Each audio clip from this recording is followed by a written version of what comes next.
Hello and welcome to a very special episode of Seed Speaks. My name is Sonia Begeman. I'm the editorial director here at Seed World Group. And this week, we're joined by European Seed editorial director Marcel Bruins for on-the-ground reporting in Barcelona, Spain, from the International Seed Federation's World Seed Congress, which was this past week. These interviews are pre-recorded, as it's much later in Spain than it is in Central Daylight Time. First, let's turn it over to Marcel, who recently learned more about a special announcement between Soylenta and Incotec.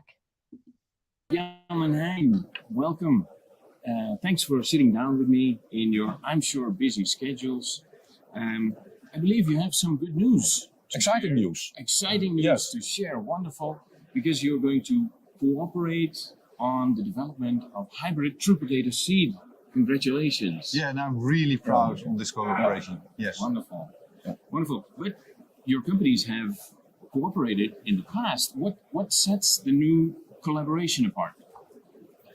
Yeah, we've collaborated on hybrid breeding. Of course, we knew each other before hybrid breeding was getting into reality. But over the last 2-3 years, we collaborated quite intensely to figure out. The collaboration started already 7 years ago.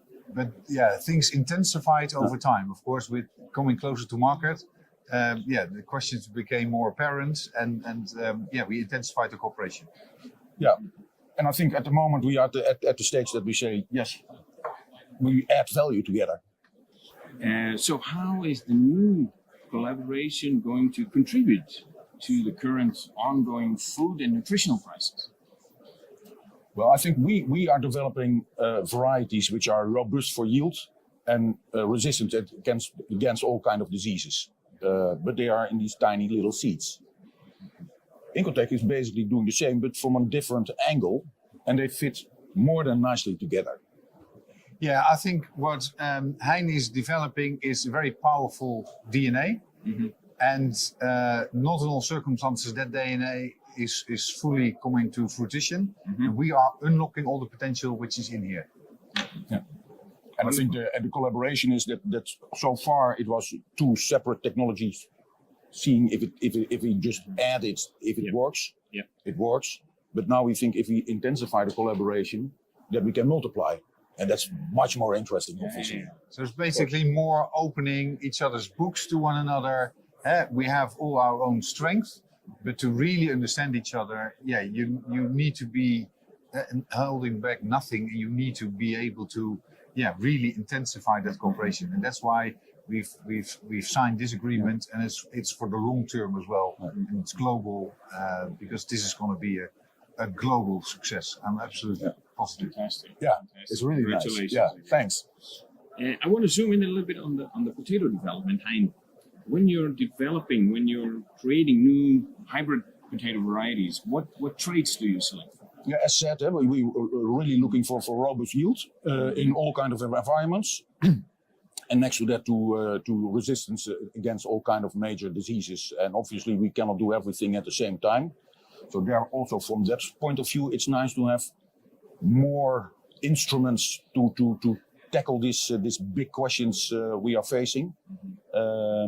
So that's where the collaboration also adds value. And Incotec, of course, is a world leader in seed apply technologies. Yes.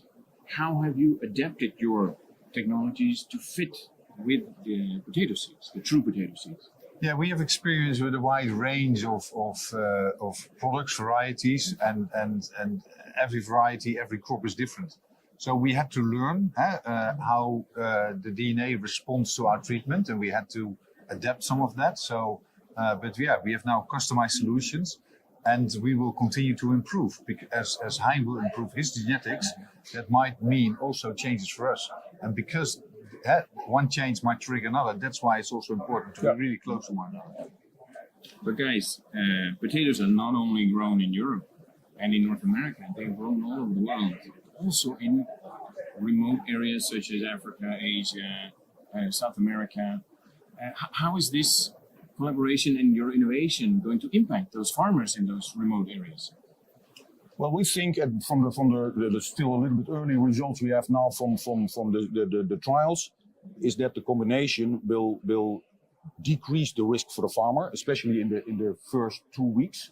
And everybody knows that if you in the first 2 weeks develop a strong plant, it will improve yield anyway. And especially the tiny seeds, helping them a little bit with the power of Incotec in the early days of the seedling life, which is, we think, extremely important. Mainly also for the small farmers who lack the equipment to do all the other technical necessities. I think yesterday we talked about an example in Africa where a farmer goes on the bike uphill 15 kilometers carrying 75 kilograms of potatoes. And now it's just a small sachet. Maybe this is already enough instead of the 75 kilograms of tomato. So the life and also storage stability, etc. It's often used advantages for a lot of smaller farmers as well. Yeah. But of course, those farmers in those remote areas, they farm differently. Yep. How do the needs differ between those, let's say, different farmers, and how can this product help? Well, what we see is that the farmers, most of the farmers, not only don't grow potato in splendid isolation, they also grow other crops. So we have experience in Congo, for example, where the female took the seeds and said, "Hey, it looks like tomato seeds. Let's try to treat it like tomato seeds." Raise the seedling, and it works perfectly. They had I think 3 times the yield they normally expect. So if we can build on these experiences, treat it a little bit more like a vegetable, and that's where we also knew each other from and before we started Solinta, from the tomatoes at the Ruiter at that point in time. So we think it's quite a natural fit, and the adoption of farmers is relatively easy. But of course, de-risking, especially for smallholder farmers, is a very important trait you should incorporate. Switching back a bit to Europe, of course, there is the tremendously devastating Ukraine war going on with all kinds of side effects on commodity markets. Yep. How is this impacting the potato market, and why is potato such an important crop in this whole discussion? Well, I think rice and grain are excellent emergency because you can ship it relatively easy. But local for local, de-risk the system. Potato is excellently suited to de-risk the system because nobody is going to ship heavy tubers across the world. They grow everywhere in all climate zones with less water. They're more nutritious. So if you really want to improve food security, then producing local for local and very efficient, effective crop is probably one of the better answers. But of course, it takes a long-term view. It's not a rapid response thing. It's changing a system, and that takes a lifetime is a little bit exaggerated, but you get gray hairs from it. Yeah, sure. Luckily, you have more than a decade behind you. Yeah, that's true. Yeah. Guys, of course, hybrid potatoes is something quite new. Yes. How are the consumers reacting to hybrid potatoes? Hank, maybe you want to... Yeah, that's a little bit early, of course, because basically we see the crop for the first time last year. Okay. But we see some very interesting responses. So, for example, in Israel, they really love the taste. So instead of coming in as a Me Too variety, we come in like a gourmet variety, which is nice. But so that's the good part. But we also sometimes have a variety in for example, in Kenya we have a variety which they said we need an additional late blight resistance. So we're stacking that in now. We hope to release that in I think season 2 after this one. Exciting times ahead. Absolutely. Yeah. I think it's a challenge for you. You have so many opportunities and customers' needs or market needs, and what to develop first. But it's basically, this is so novel. You're like a child in a sweet shop. And there's so many sweets you can pick. Where to focus on first. Wonderful. Yeah. Again, I want to switch to Incotech a little bit. Your optimizations Yes. towards true potato seeds, how are they impacting the potato value chain? Well, we are active in 8 countries worldwide, which makes it possible to be closer where the seed production is, to do also the treatment. And also, I think an important element of this cooperation is that we will not be able to do that in-house, but we also open our technology to Solinta for Solinta to do it in their own facility using our recipes, our raw materials, our knowledge.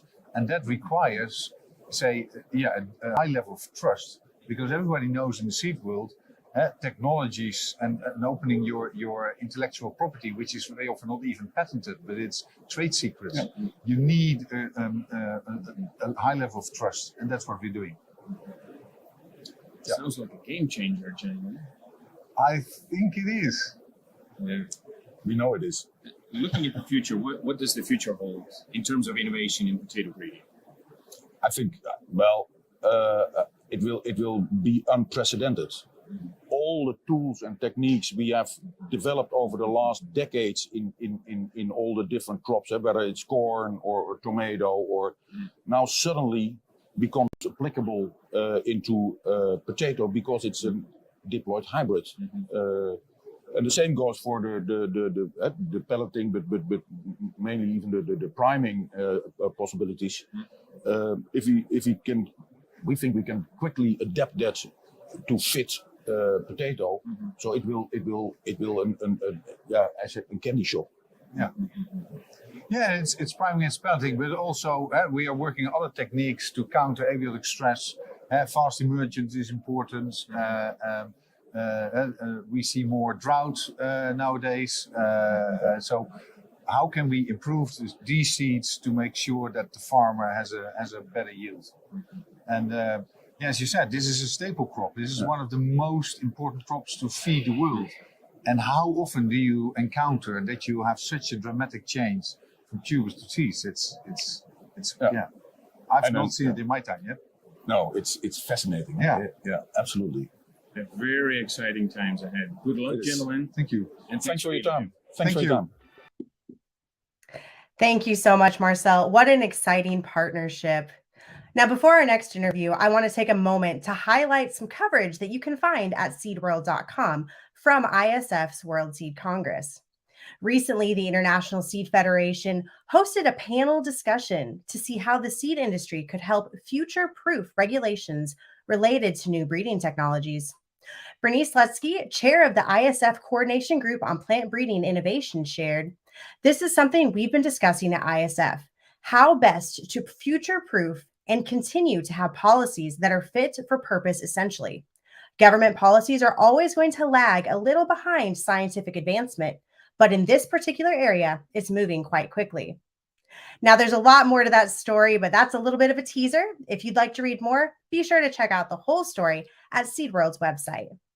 Now, up next, let's hear from Marcel as he talks to Jenna Halberg, Senior Vice President and Head of Human Resources at DLF. Jette, good morning. Thanks for joining me in this interview.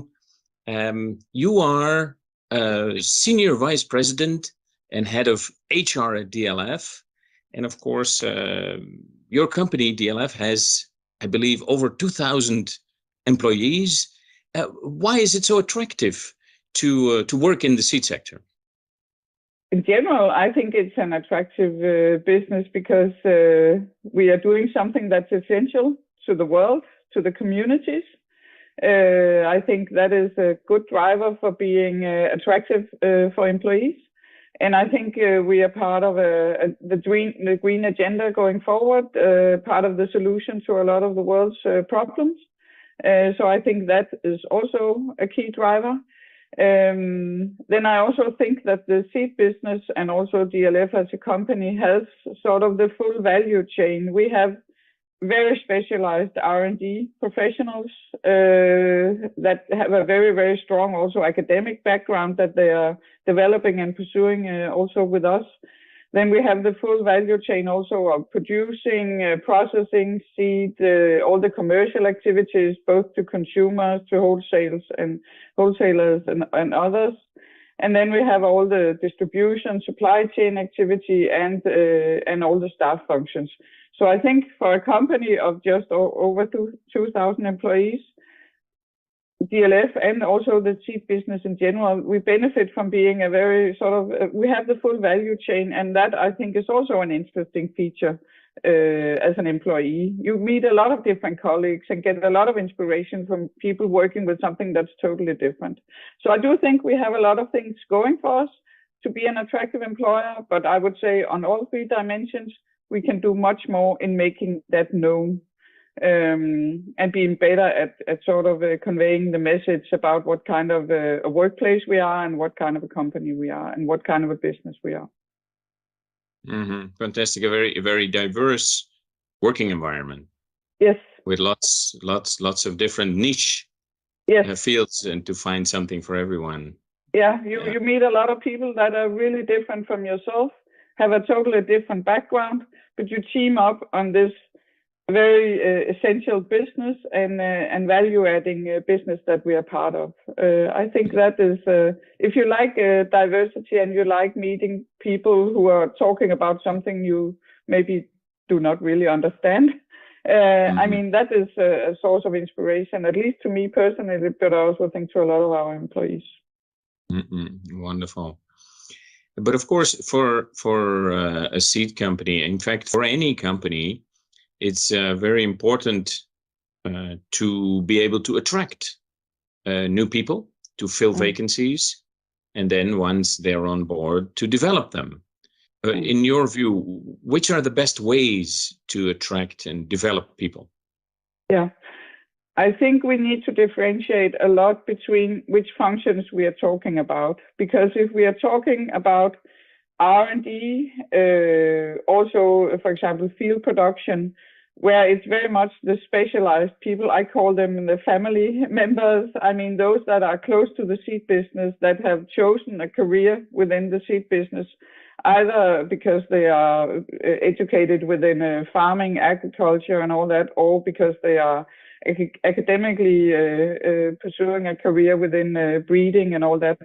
I think for those functions, we have a very strong profile. They know the seed business. They have actively chosen to be part of agribusiness and pursue a career on different levels there.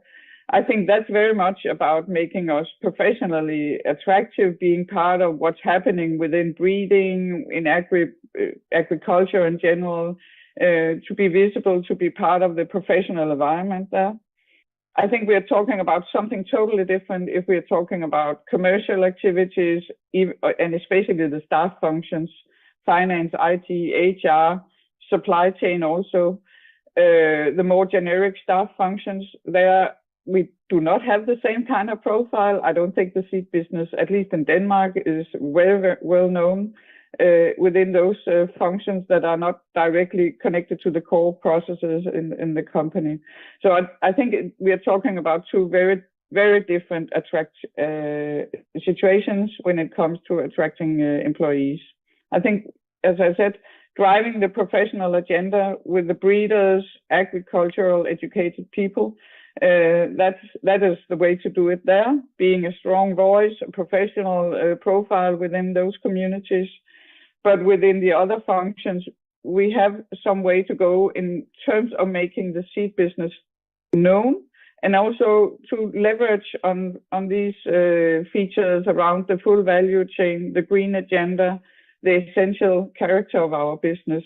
There, I think I know the seed business needs to be much more well known. I did not know DLF when I was approached about the position.